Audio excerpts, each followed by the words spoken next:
Hey, what's up everyone? Today in this video we are going to discuss an example of Lagrange polynomial. So here you are given a data set. It has how many data points? So we have 3 data points. So we are going to find the Lagrange polynomial which passes through these data points, right? So so these are the data points. So let's write this out. First data point is x naught is 0. The corresponding y is 1. Oh, that's it. So this is our first data point, and the next one would be 2/3. This is the x coordinate, and the corresponding y coordinate is 1/2. This is our second data point, and the third and final data point would be 1, 0. These x's are distinct, different each other, right? We can say so there is a unique polynomial passing through these data points. We can say we will prove that one later in this class. So now let's consider these data points. Let's find the Lagrange polynomial. For that, we need to find the cardinal functions. So here we have how many data points? 3 data points. Then the cardinal polynomial would be second order second degree polynomials. First one would be L sub 0 of x, and so on the numerator x minus, so we don't write out this index here, we write other indices. This is our x0, x1, x2.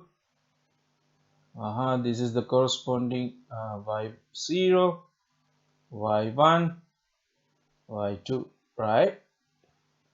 And the first factor on the numerator would be x minus x1 times, x minus x1. x1 is 2 over 2/3. And second factor would be x minus x sub 2, which is 1. X minus 1.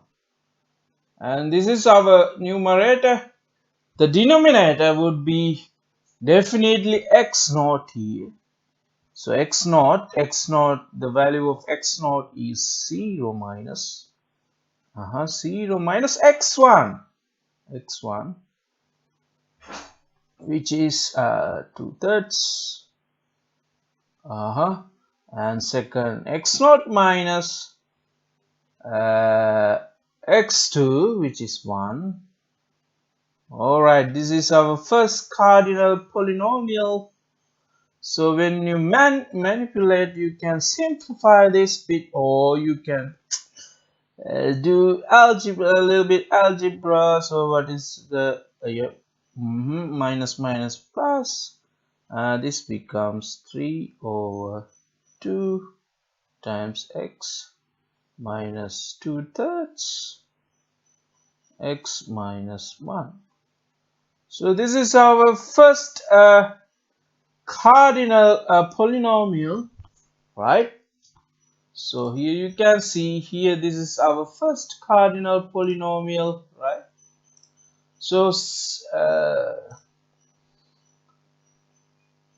so in the same way you can find the next cardinal polynomial. Let's denote it L sub 1 x So here, so on the numerator, so we don't write this index here, x sub 1, we ignore x sub 1, we write out all the other factors. Alright, let's do that.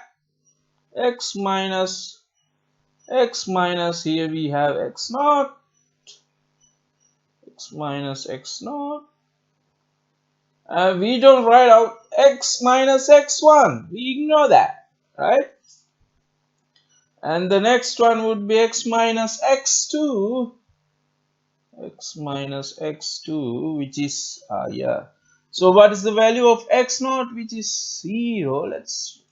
Let me write the value of x0, which is 0. This is x minus x2. We don't write this factor x minus x1. Here the index is 1. We ignore that factor, right? So we just write the other factors except x minus x1, right? We just write down all the other factors except x minus x1 for this cardinal function, right? So x minus x2 would be this one here, on the denominator. So x1, definitely you have to start off with x1. X1 would be 2/3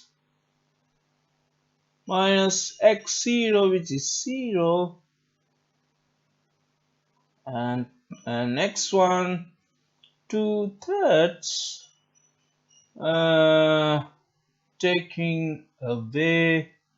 take away x1 x2, which is 1, take away x1 x2 here, right? So in the simplified this, you get 9/4 x times x minus 1. This is our second cardinal function, and the sign is negative here. Here we have minus, negative 1/3, and you have to put sign, right? Don't forget that sign, right? So similarly you can write down this cardinal function, which is that. I don't write that one. You understand the procedure. All right, 3x times x minus 2/3, x minus 2/3. So this is our third cardinal polynomial.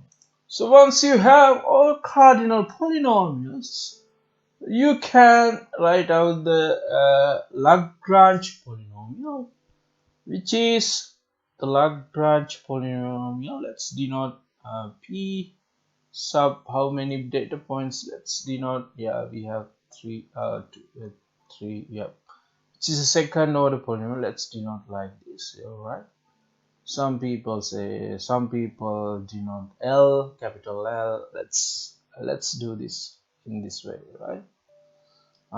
The Lagrange, the corresponding Lagrange polynomial for this data set would be L1 times L0 times L0 of x times y0. The value of y0 is 1 times 1, and L1 would be this here, right? Let me write that out for you. L1 would be negative 9/4 x times x minus 1 times the y value, the corresponding y is 1/2, right? This is your L1. 1, and the L2 would be 3x x minus 2 over 3 times y2. What is the value of y2? y2 would be 0. This vanishes to write this, right? So this is your Lagrange polynomial, and if you want, you can simplify this. So here you get this second order polynomial, right? I hope you understood how to find the Lagrange polynomial for the given data set. So if you have n points, you can find n minus 1 degree Lagrange polynomial, something like that. If you have 3 data points, you get the second degree Lagrange polynomial. That's all right. All right. See you next time.